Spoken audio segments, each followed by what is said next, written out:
All right, how's it going today, everybody? First of all, 3 more days. I'm gonna be down in Ottawa with my good buddy Devin. We're gonna be having an awesome time hanging out, shooting the shit, building some videos, doing a shit ton of training, getting him ready for Michael Todd and mine soon to be announced match coming up with Hermes. Got a little bit of time today, so I figured I'd talk to you guys a little bit about the hit. What I do for my hit, I do alone. Figure I'd talk to you guys a little bit about what the key components are of a hit and how I train my hit to get to where it needs to be when it comes time for a competition. So initially, everything happens off the initial G off the go. If you're ever hitting on the go, you're hitting late. You want to be hitting on the G.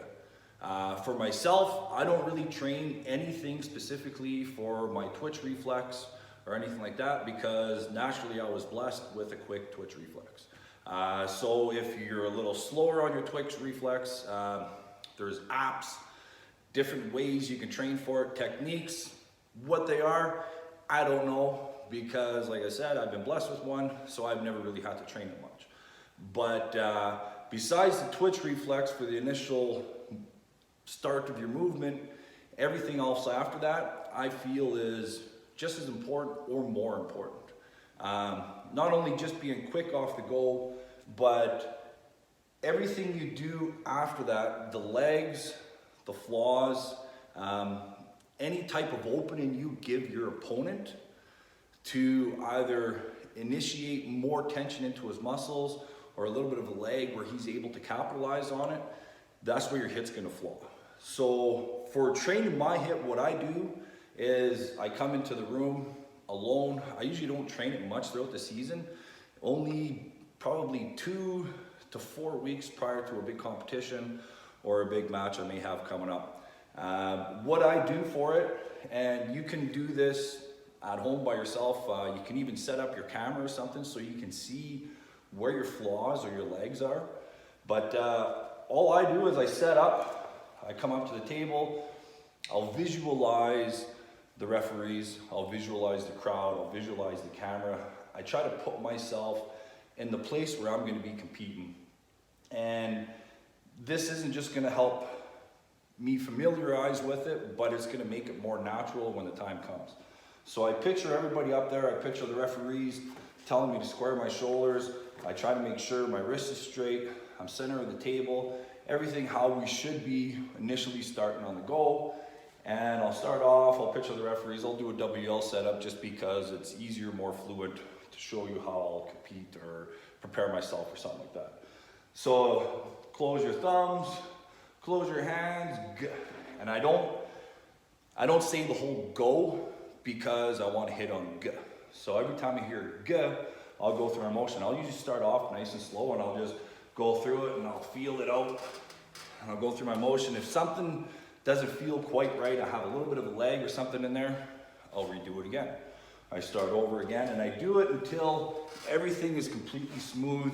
I feel like my body position, everything is in the right spot throughout the whole motion. And then I slowly speed it up.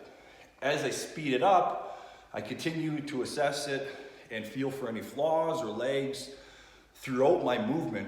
Because if you have anything where you come here and then you go into a different position or you start going a different angle, you allow time for your opponent's muscles to actually contract and he has more of an opportunity, he's able to stop you. So the more fluent, finesse, and crisp you can make your movement, the better it's gonna be. Doesn't allow your opponent any time to initiate any other types of strength or angles or his muscles to actually catch up with the initial movement, the more fluid you can make it. So I'll go through my movement, nice and slow, I slowly speed it up, I speed it up more and I speed it up more, and I'll repeat this process 100, sometimes 200 times a day for weeks leading up to it. I always start off slow and then I slowly speed up. And sometimes I'll set up my camera and I'll videotape it and I'll slow it down and I'll see if I'm having any flaws in it. If I'm having any flaws in it, I'm going through it too quick. I gotta slow it down and make it more crisp throughout where it becomes a natural movement. The more natural you can make this movement for you, the easier it's gonna happen. One of the things where people mess up, I feel, when they come to the table and they're in a competition or anything like that, is they're trying to go through their hit, but they're still thinking about it. It hasn't become a natural movement. It hasn't become muscle memory. It hasn't become something where you don't even need to think about it, and it just happens naturally. When you start thinking about your movement or your position or whatever you're going through, you tend to have little flaws. You hesitate a little more throughout. So the more you can make your movement fluent, the better you're gonna be in success for your hit. The more crisp your hit's gonna be, the less chances your opponent is gonna have a chance to capitalize on any flaws or anything you have in your movement. So that's all I got for today, guys.